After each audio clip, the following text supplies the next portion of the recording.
I'm going to show you how to make an origami piano.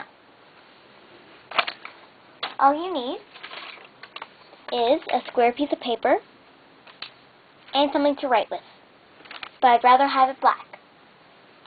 So you take your square piece of paper, take the top and fold it to the bottom. You open it and rotate it and take top and fold it to the bottom. Then you see the middle right here where you folded before. Take this flap and fold it right there. Then take this one and fold it there too.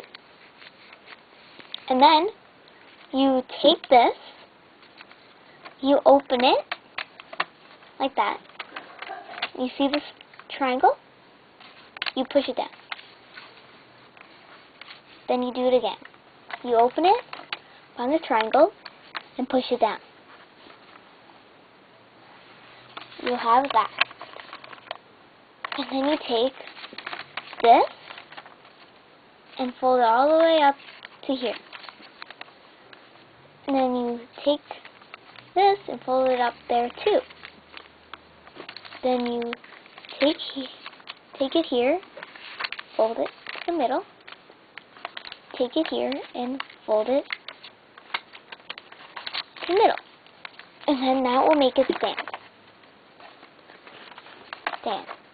And then take your marker, black, and you can draw little notes on it so it looks like a real piano.